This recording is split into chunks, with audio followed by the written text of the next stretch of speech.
Before we start today's episode, I would like to quickly read you our podcast disclaimer. The content in this podcast is for general reference and educational purposes only. It is not meant to be complete or exhaustive or to be applicable to any specific individual's medical condition. No information provided in this podcast constitutes medical advice and is not an attempt to practice medicine or to provide specific medical advice, diagnosis, or treatment. This podcast does not create a physician-patient relationship and is not a substitute for professional medical advice, diagnosis, or treatment. Please do not rely on this podcast for emergency medical treatment. Remember that everyone is different, so make sure you consult your own healthcare professional before seeking any new treatment and before you alter, suspend, or initiate a new change in your routine. Welcome to The Starting Gate. We're your hosts, Dr. Kitty Dotson and Dr. Sarah Schuetz, two internal medicine doctors who spent years practicing traditional primary care. Over time, we realized something was missing from modern healthcare. A real understanding of how everyday lifestyle choices impact overall health. We'll help you cut through the noise of the countless health influencers and their conflicting opinions, because no matter who you follow, the basics of lifestyle medicine are at the heart of it all. Welcome back to The Starting Gate. We're your hosts, Dr. Kitty Dotson and Dr. Sarah Schuetz. We had a great time talking last week with Dr. Chaya, who is an expert endocrinologist and lifestyle medicine physician who treats a lot of patients with diabetes. And we wanted to go back and readdress some of the things that we talked about and give you some tips and tricks on really how to incorporate this in your life if you are someone who has diabetes or prediabetes or have a loved one that you're helping with this along the way as well. It's definitely something that we commonly discuss in clinic and are trying to help patients improve their insulin sensitivity, whether that's someone who has a diagnosis of diabetes or someone who feels like they are dealing with some insulin resistance based off some other chronic conditions they may have. I know even from our own personal experience of wearing a continuous glucose monitor, we have seen some of these habits and tricks work in real time, even on ourselves. And we just feel guilty if we don't share all the things that we've learned with our audience. Hopefully you can have some good takeaways today and make some small changes to help improve your insulin sensitivity and blood glucose. Yeah, so let's start with nutrition, Sarah. Always our favorite. Absolutely. I think nutrition's the number one thing people think about if they get a diagnosis of diabetes or prediabetes. That's where they want to start. And hopefully, as we talk today, you'll see all the other pillars are important as well. But this is definitely one you need to think about if you have this diagnosis or you're worried about having this diagnosis. And most people think, let me cut out my desserts. What do you think about that, Sarah? It usually doesn't get them very far on changing their A1C. The reason being is a lot of times many patients are unaware of where they may be getting added sugars in their diet, as well as the impact of when we eat foods and how we eat foods can have a greater impact than they initially thought. So anytime I hear, I'll just cut out desserts, I always stop and say, let's talk a little bit more about how you eat throughout the day, because that may or may not be the thing that's having the biggest impact for the patient.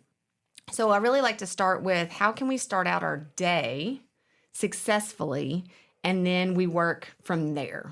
I would say, let's talk about how you start the day at breakfast and tackle that habit to begin with, because many times the standard American diet that many people have is a breakfast that is loaded with lots of added sugars. So if someone is going through Starbucks to get their breakfast and they're having their grande frappe in the morning with possibly some sort of breakfast sandwich to go along with it, we have started our entire day on a blood sugar roller coaster by doing that. And so that is usually the first part that I want to help a patient tackle is how can we start off our day keeping our blood sugar more stable, because it honestly makes the rest of the day easier. A lot of times when we have those big surges in our blood sugar to begin the day, we are chasing hunger and feeling fatigued throughout the rest of the day. So what could this even look like? It's really trying to find a breakfast that has a good amount of protein, fewer added sugars, and has some fiber in it. And it can give you some stability to your blood sugar to begin in general. Yeah. A lot of people eat a really high carb breakfast. Maybe it's a bagel with jelly or cream cheese or cereal. And again, we're missing that protein and fiber, which is going to help stabilize your blood sugar the rest of the day. So another one to be aware of is a lot of the yogurts have a lot of added sugar in them as well. So if you can get yourself to move toward a plain Greek yogurt, and this took me a little bit. I don't know if it was hard for you, Sarah. It took me a while. I'm now there, but it took a while. Yeah, I think you could do a few things. You could either just really load it up with fruit, and you're going to have a better benefit because you're having the fruit as a whole fruit and you're getting fiber with it. Or I think you could even do it slowly and mix some plain yogurt with some flavored yogurt, and then slowly over 2 weeks try to taper it off to just plain with fruit. But that would be one way to try to change what you're eating for breakfast. If you can get to a plain yogurt, that's going to be better than the ones that have a lot of added sugar. Other easy things for breakfast that you like, Sarah? I'm also a fan of doing chia seed puddings. There's lots of recipes out there now. You can tell that it's become trendy because if you Google, there are just tons of options for that. That's because it's a very high fiber breakfast, and it's going to help, again, stabilize your blood sugar first thing in the morning. That high fiber also has a benefit of helping with bowel movements. Everyone loves to hear that, but it can help you start your day appropriately in that manner as well. But that is another favorite of mine. Or doing something like overnight oats. And a lot of those recipes can have a mixture. You can use some yogurt in that as well to up that protein and give you some variety in your breakfast. So those are three that I like to rotate around to have a variety to make sure I'm getting some protein and fiber in my breakfast. Yeah, I think those are good. And breakfast, you don't have to have endless possibilities. If you can find one or two that realistically you can make on a regular basis if you're a busy person and you find good, then great, just eat the same thing. And a lot of times I will say, just for variety's sake, what I eat during the weekdays, I may eat something different on the weekends, just that maybe takes a little bit more time that I don't have time for Monday through Friday, but Saturday and Sunday, switching it up and maybe having a scramble or something different just so I don't get burnt out on my typical breakfast. But I'm always trying to make sure I'm picking something that has that balance. Where's my protein coming from? Where's my fiber coming from? And that really sets me up for a good start to the day. Yeah. And if you are someone that's putting a lot of sugar in your coffee in the mornings, this is just something you need to start working on and figure out how you can make coffee still enjoyable. Maybe it's putting some extra cinnamon or nutmeg or something like that in there so that you can start cutting back on the sugar, and your taste buds will adjust. It takes time. And so I would just say be patient with yourself. And one misconception that I run into a lot is I've had many patients, it's like, okay, I stopped getting Starbucks. I'm making coffee at home and I'm putting in a couple tablespoons of honey in my coffee instead. And I like to make sure that everyone is aware that's still considered a simple carbohydrate. It still is going to increase your blood sugar in general. So that is something that it's great you're making something at home, but adding a ton of honey is still going to have an impact on your blood sugar. And Sarah, you just said simple carbohydrate. Can you talk for a minute about the difference in refined carbohydrates? What's happening in a bagel, and why is that different than steel-cut oats? Yes. So when you have simple carbohydrates, you have removed a lot of the fiber that was a part of that grain. The reason we don't like that is because when something is simple, it's really easy for our body to absorb that carbohydrate. And when it's really easy and quickly absorbed, guess what it does? It makes our blood sugar rise more rapidly than something that is more of a complex carbohydrate that has not had that fiber removed. It takes a while for your digestive system to absorb all that, so you have less of a peak in your blood sugar after you eat. So that is a lot of the reasoning behind moving from simple carbohydrates to more complex carbohydrates, because of the impact it's having on your blood sugar. Some examples of refined carbohydrates that are simple carbohydrates would be a lot of breads. Yes. Especially if they just say enriched, bleached flour. Things like even thinking about through a potato, for example. A potato chip is going to raise your blood sugar faster than an actual baked potato. With skin.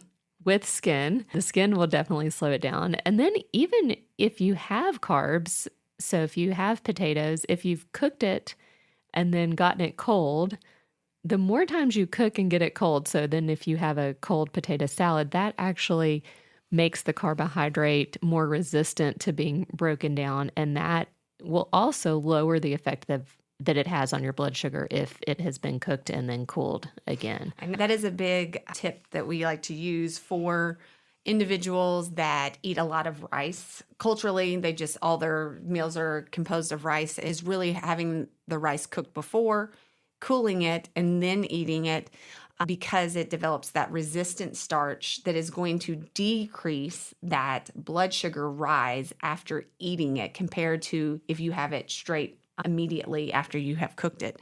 So there are lots of different ways you can adjust your carbohydrates without having to give them all up, which is, again, a misconception that many people believe when they receive a diagnosis of prediabetes or diabetes. They feel like they can't eat any form of carbohydrate ever.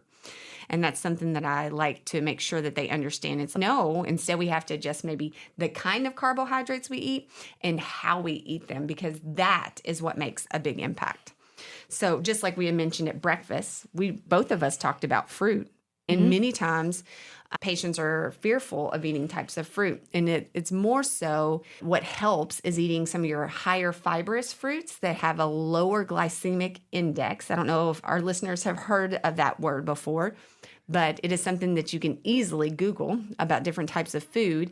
And a glycemic index, the higher it is, that means it has the higher rise in your blood glucose after you consume it alone. And all foods are not created equal. All carbs are not created equal. And so that's what can be a tip or trick to figure out what fruits may impact you less. The other key is, when we mentioned these breakfasts, we were not having our fruit alone. We were having it with a protein source as well. And what that does is when you eat protein prior to having your carbohydrates and you're having fiber, again, you're slowing down that digestive process in your stomach. So you're not having as large of a rise in your blood sugar in general. So eating some strawberries by themselves as a snack is going to have a higher blood sugar rise than if you had the same amount of strawberries along with some Greek yogurt and some chia seeds all together. And we see that on many patients' CGMs or their continuous glucose monitors when they do these side-by-side trials. And that is how you can incorporate some of these healthy foods in a way that does not have a negative impact on your blood sugar. Yeah.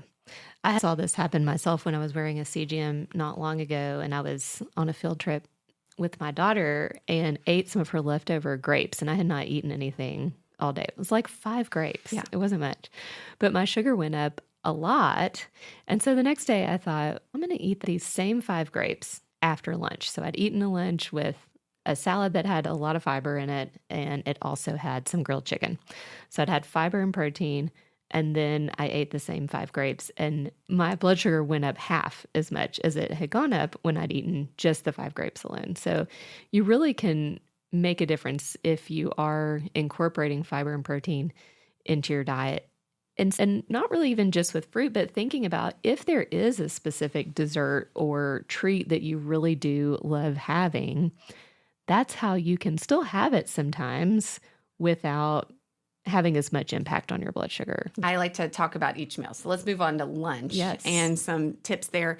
I think one thing that I always like to assess with patients is, how do you eat lunch? Because many people who are working, they may graze for a couple hours and never really sit and have lunch. And so that's something to talk about. Is that a possibility? Can we just take a chunk of time and sit and actually relax and eat our food all together? Because again, that is how we're supposed to eat our meals instead of constantly grazing, and has a better impact on our blood sugar, versus if we're nitpicking for 3 hours straight at multiple different types of food, we're going to cause a higher rise in our blood sugar for a longer period of time because we were continuously grazing. So that's one aspect for lunch that I always like to bring up that's common. The other thing with grazing too is that you're really never giving your body a chance to let your insulin levels come down. And if you're constantly eating, even if it's just small amounts, your body's constantly having to release insulin. And it's hard for you to improve your sensitivity to insulin when it's constantly being elevated. So if you are someone that grazes and you're having trouble with blood sugar rising and you're getting some signs of insulin resistance, moving away from the grazing and actually eating distinct meals and then giving your gut rest in between where your body is not releasing insulin is going to improve that sensitivity to insulin as well. Another thing, when people graze, I know I'm guilty. If I'm grazing, guess what I'm usually grazing on? All carbohydrates. Yes. It's just what I tend to gravitate. I'm not grazing on chicken. Let's be real. Am I really just taking little bites here and there? No, that's not typically what happens. And I also like to educate patients on when you have an empty stomach and you have the carbs, again, without eating it in a balanced nature, you're going to have a higher rise. So it is better for that lunch, when you're thinking about composing your lunch, what is my protein source? What is my fiber source? When you plan a meal and always ask those two questions, you're automatically helping your blood sugar because you're getting these two critical nutrients in your meal, again, to help balance your blood sugar. So an example of how we can adjust. A common option would be someone having chips and a sandwich for lunch. Let's say you open a bag of chips, you eat those, and then you eat your sandwich, and we watch your blood sugar. Typically, because you've had chips and let's just say it was a more simple carbohydrate type of bread, and our blood sugar goes up pretty high after that meal. We can make an alternative meal that would make a big difference there would be trying to have some sort of fiber first. So having either some leftover vegetables from dinner the night before, packing yourself a salad, having some protein, whether that is from beans or some leftover meat from the night before or something you've meal prepped from the day before or for the week before. And if you are still wanting some more carbohydrates after the fact, you have that last and at the end of the meal. So this is when I typically tell people, why don't you bring a fruit along to have at the end of your meal? And overall, that lunch is going to have a better response in your blood sugar than the sandwich with chips. A lot of people also think about sandwiches and they think, I can just take off the bread. But one thing to keep in mind also is that processed meats also worsen insulin resistance. And so things like deli meat, bacon, those types of meats can worsen things for you, even though you think you are going on a low carb fashion that's going to help. So if you are eating a sandwich that has just some baked chicken breast, would be better than eating something with salami. Yeah. So Sarah, we already talked about snacks tend to be hard. Do you have any tips for people if they feel like they need an afternoon snack? Yeah, a big thing that I always like to discuss about this is many times people, depending on their schedule, because I see lots of parents and they may not get to dinner for quite a while after they're at the end of the day. They're eating dinner at 7:00 sometimes, which ideally we would like to move that up, but schedules sometimes don't allow that. Is I don't necessarily want them to be ravenous by the time that they're having dinner. So putting an appropriate snack in between there can help with that. One thing I always like to encourage people to think about when they're picking out a snack, if they do need one, is, again, using that framework. Where can I get some protein? Where can I get some fiber in my snack? Not grabbing for what Americans typically think of as snacks, being a bag of chips or a bag of little cookies or some peanut butter crackers or whatnot, but instead thinking, hey, could I have some small serving of nuts to have instead? Or if I'm really wanting a piece of fruit, can I have those nuts and then the fruit? That's a lot of times what I like to encourage people to do. Or one of my favorite ones is using roasted edamame or chickpeas, which is because that food alone is a combo of protein and fiber and tends to be something that can help with hunger, but also as a snack isn't going to cause that high rise in blood sugar. Yeah, and you'll feel better if you are having a snack that has protein and fiber instead of just sugar, because you won't get that crash of your blood sugar afterwards. So it'll last you until dinner without you feeling like you're really drained by the time you get there. So let's talk about dinner. Yeah. So once we get to dinner, what do we do? Again, I always encourage people to think about the order of the food that they eat. And this can be something that can help not only at home, but when eating out, and trying to make adjustments slowly so you don't feel completely overwhelmed. But again, trying to use that principle of thinking about, can I find some fiber to eat first? Can I have my protein next? And can I eat my carb last? And so one thing I always ask people is, are you a person who likes to have a dinner roll or have some sort of bread as an appetizer up front? Whether that's at home or at restaurants, I really try to encourage patients to either drop it, or if they really want it, to make sure we are waiting and having it towards the end of the meal instead of being the first thing that enters their stomach.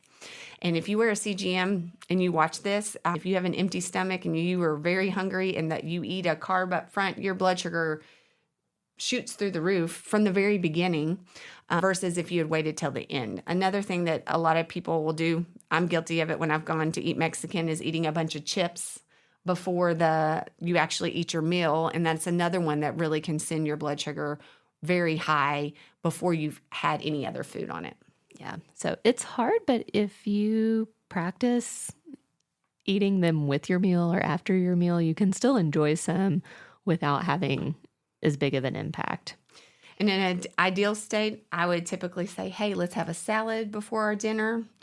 And then thinking about where's my protein? Is it some sort of option that is about a fourth of my plate, if we're just making it very simple visually, and having that next, as well as whatever my carbohydrate is, can I make it something that has more fiber in it?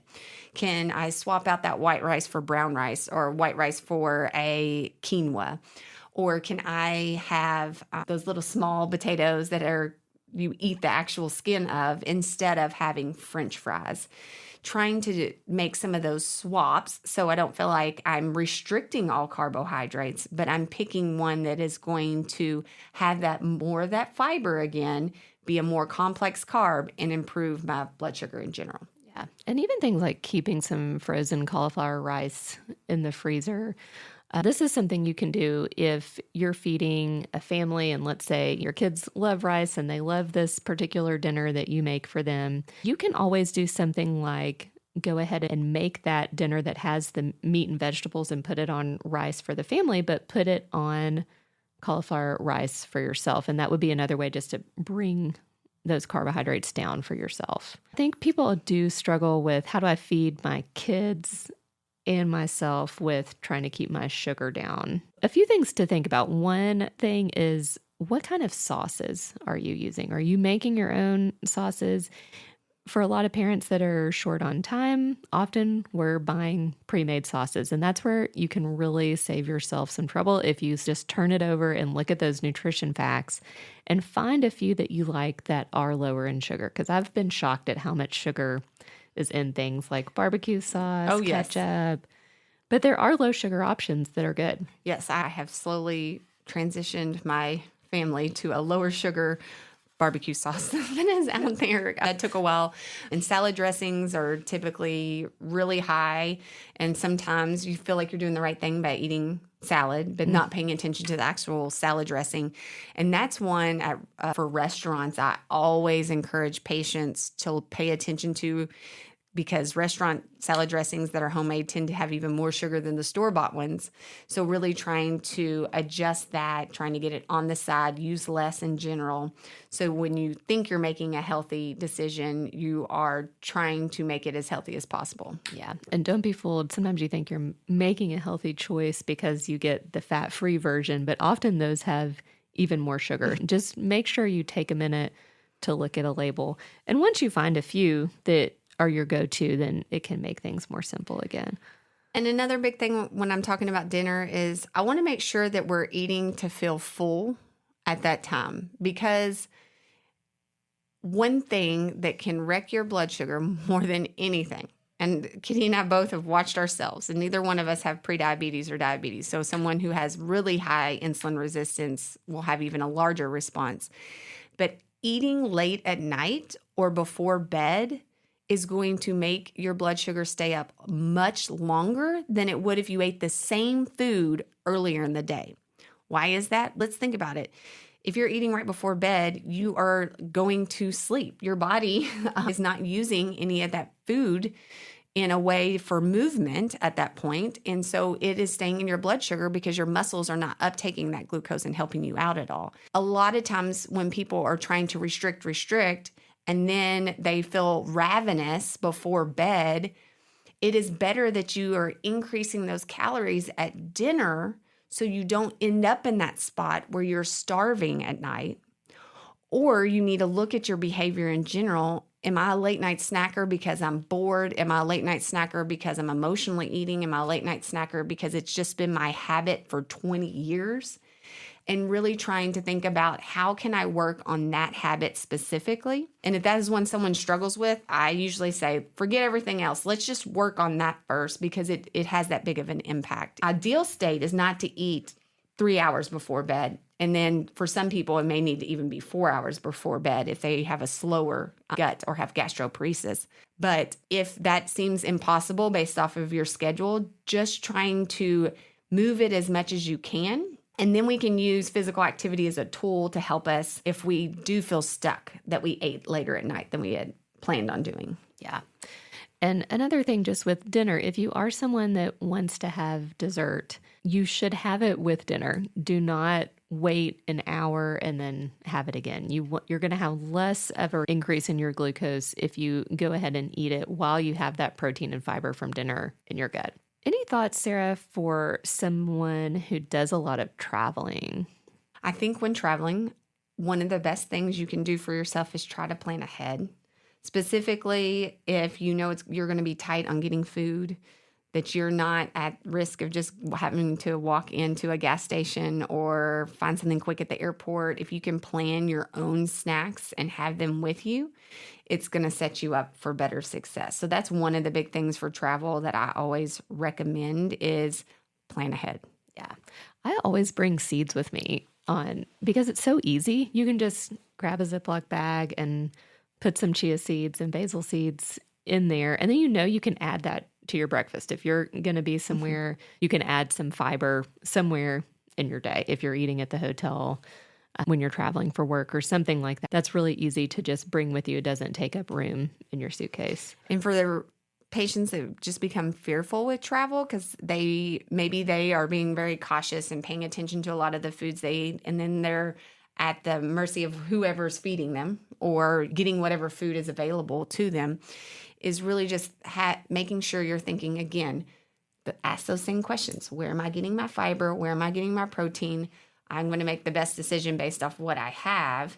And it really can make a big difference. And you are going to overall decrease your rise in blood sugar just by asking those two questions and making sure you're balancing your meal based off that. Yeah. Yeah. I think that's a good way to sum it up. Try not to overcomplicate it. Really just think each meal, do I have fiber? Do I have protein? And can I minimize the sugar? And if I am going to have sugar, can I put that towards the end of the meal? Yeah. If you are someone who deals with type 2 diabetes and you have not taken the advantage of seeing a dietitian or a lifestyle medicine physician, I highly recommend it. It is amazing the difference you can get in your A1C when you are working with someone who is knowledgeable about this and getting a reduction in your overall results. So if you haven't tried that, I would highly recommend it. And most insurance luckily covers that for that specific condition. And Sarah, you have mentioned this already, that if you do have more sugar in your diet, that maybe you could move more after your meal. Tell us more about how that helps. I have to say, I feel like I did not give this enough counseling with patients previously. Yes. The impact of physical activity and the timing of it for improving your blood sugar. You can make a huge impact just by moving after you eat. And that is because when you are using your muscles, and our muscles are great reservoirs for that blood sugar that is circulating in our body after a meal, and can overall bring down that rise pretty rapidly by moving or doing some exercise after you eat. Now, this doesn't mean you have to go do a HIIT exercise to have an impact, which doesn't sound appetizing after you've had a big meal. But instead, this is something as simple as having a walk after dinner. 10, 15 minutes. It doesn't have to be an hour long to make an impact. But what we do typically is eat and then sit. And that is going to make that your blood sugar stay up longer because you're not helping it out by contracting your muscles and pulling in some of that glucose into that reservoir. Yeah. So just trying to get that habit of walking. It's spring right now. It is beautiful out. Really take advantage of that and get outside. If you have a dog, it's a good time to just make the habit of, I'm going to walk the dog after I eat dinner, or take that time to just really connect with family. If you've got a child, get them to walk with you. That's a great time for you to not have a screen in front of your face and you guys to actually have a meaningful conversation, or your significant other. It's just a good time to get outside and connect, and just pairing it with eating gives you more bang for your buck. Another big tip for people who have a sedentary job and they're sitting throughout the day, I've had many patients see a significant impact on their A1C by after lunch, before they are starting to sit for a couple hours again, is doing some squats, a couple rounds of squats or lunges or a wall sit before they sit back down, because you're, again, contracting those big muscles and taking up some of that glucose. I've even had one patient take a kettlebell to work and do some weighted squats even, and made a big difference. Another thing is just trying to not be sedentary in general. So if you do have a job where you are sitting a lot, can you make a standing desk an option in your office and use that for part of the day so you're not sitting the whole time? Are you able to do some calf raises while you're sitting there at the desk? Or every hour, can you just get up and do a lap around the office and then go back to sitting?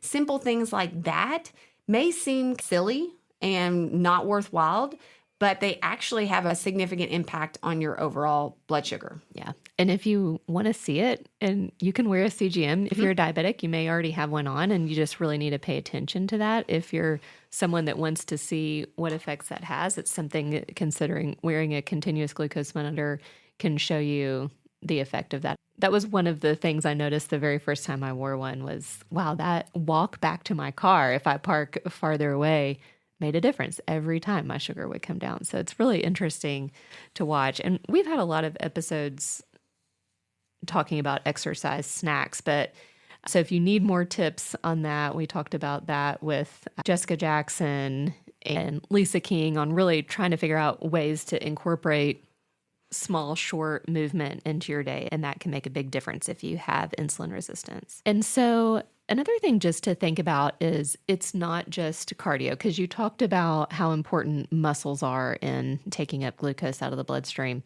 So improving your muscle mass overall is going to be helpful. And how do you do that, Sarah? Strength train.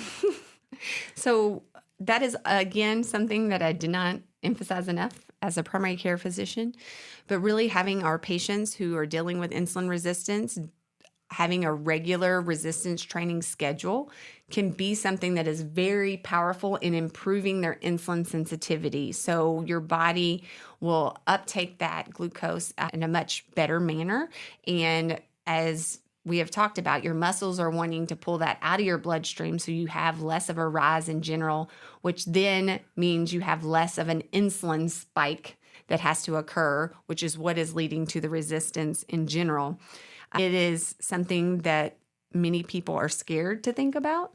And if you don't do resistance training right now, this doesn't mean you have to go straight to lifting heavy weights. It can be something as simple as body weight exercises, using bands. All these things can help improve your muscle mass, which then in turn is going to improve your insulin sensitivity. Yeah. So if you're someone that just is spending all your time on cardio, think about doing some other things to actually improve the muscle mass in your body. And then for many of our patients who have prediabetes or type 2 diabetes are using a GLP-1 medication to help manage that. And if you are on one of those medications and you're not currently doing resistance training, that is something I would highly consider as part of your overall management of your care. Because of the rapid weight loss that can occur when taking those medicines, a lot of times you're losing a lot of your muscle mass as well, and you're wanting to help reduce that loss as much as possible. And so, again, that is something that if your overall goal is to improve your A1C to a point that you could even reach remission, which is what we talked about last week, this is something you don't want to be losing all of your muscle mass and not working on maintaining it, because it's going to be harder to achieve that goal of reducing your overall medicines to manage your type 2 diabetes. The next pillar we need to make sure we bring up is sleep. And there's a lot of different ways that sleep can impact your blood glucose. One poor night's sleep make your cells more resistant to the effects of insulin. So that's one way that your blood sugar could be affected. It also affects your hunger hormones. And so you're going to have higher hormones that make you want to eat. And usually when you're feeling more hungry, you're especially going for those simple carbohydrates. So that's going to affect your blood sugar. And then really just sticking to these habits and being able to think through, do I have protein and fiber in my diet? Am I being physically active? Am I taking care of myself? Is harder when you're not sleeping well. Yeah, we all can reflect on that. You have a bad week of sleep and everything just seems harder. All your healthy habits that you're working on suddenly feel like they're a huge mountain to try to climb. And so sometimes sleep may be the first thing that you need to work on so you can achieve some of these other lifestyle changes. It is underrated in its importance to health, but we know that poor sleep is linked to many chronic conditions that we see and can put you at higher risk of something like type 2 diabetes when you have chronic poor sleep. So we won't go into the details of that today. If you want to hear more about that, we did do a 3-part series last year on sleep, but just know that it's something you can't ignore when you're trying to manage your diabetes. Something else you can't ignore is stress. Yes. As a physician, we definitely saw what sickness and that stress on your body would do to your blood glucose. We saw that inpatient when you had hospitalized patients who had type 2 diabetes. Sometimes their blood sugar felt impossible to manage at times because of that big stressor on your body increases your blood glucose. But we also have to remember that other less stressors, but chronic stressors can also increase our blood sugar over time. Patients who have used CGMs can see this response. They have very stressful weeks and their baseline glucose level or that early morning glucose level is just suddenly up and there's nothing else that has changed other than stress. Yeah. And so certain stressors you have no control over. If you are a diabetic and you get the flu, your blood sugar is going to go up significantly. But if there are things in your life, relationships that you need to address, work issues that you need to address that are just giving you that chronic low-level stress, you may not feel like that's making much of a difference, but it is. So really just taking the time to reflect, think about where stress is in your life. And although you may not be able to get rid of all of it, you might be able to improve some of it.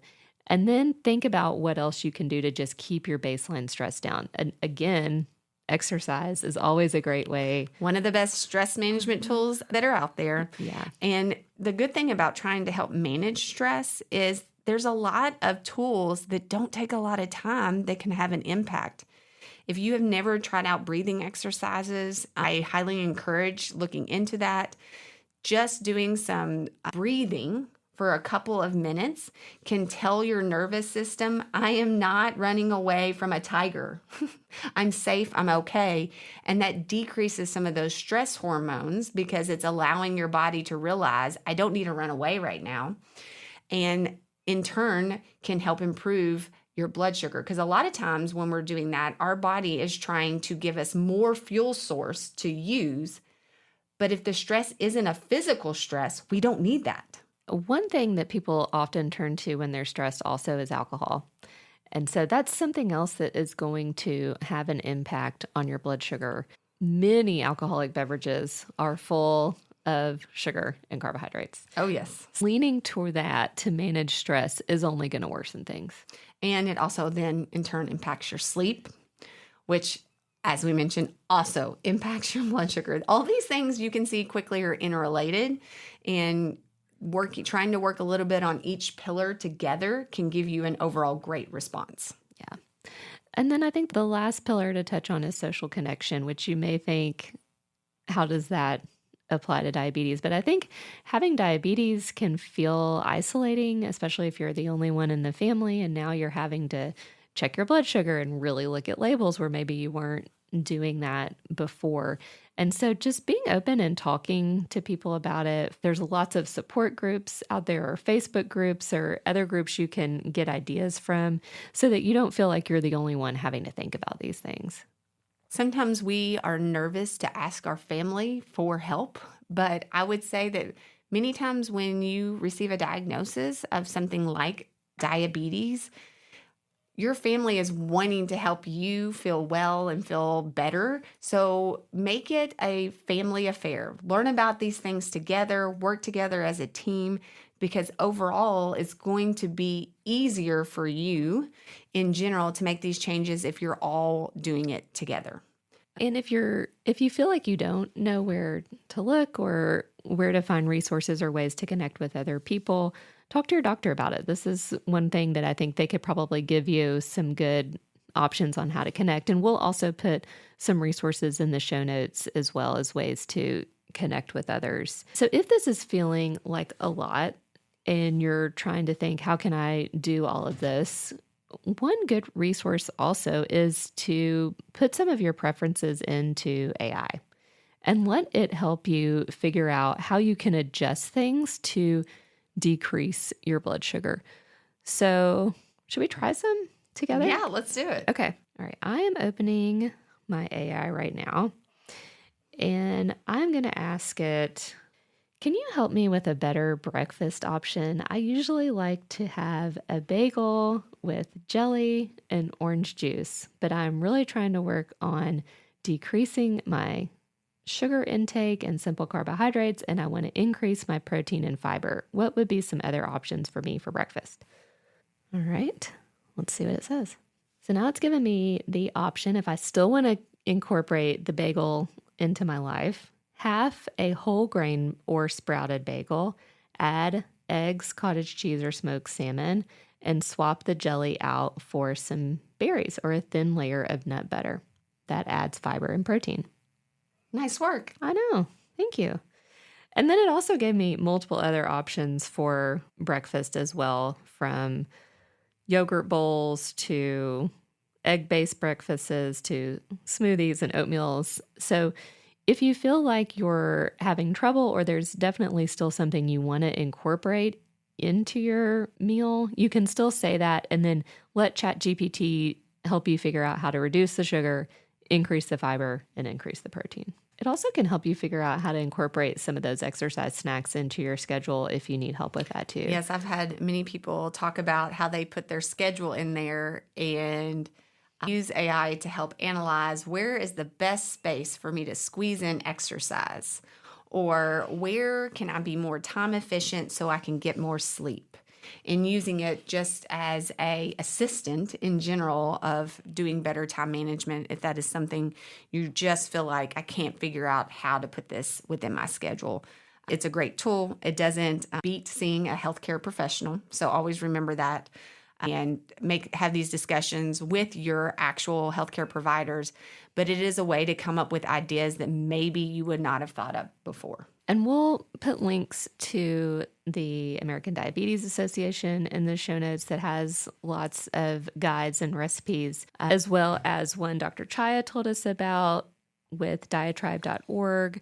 and a link to American College of Lifestyle Medicine handouts related to type 2 diabetes and remission. So hopefully this was helpful. I feel like Dr. Chaya really explained the mechanisms of everything that's happening with diabetes, what's happening at the cellular level, and then at the organ level. And then today we were hoping to just get those tips and tricks in there on how you can actually apply this to your life and realize that changing just how you think about your meals and how you move throughout the day and manage your stress and sleep can really make an impact on your insulin sensitivity and diabetes management. All right. We'll talk to you all next week.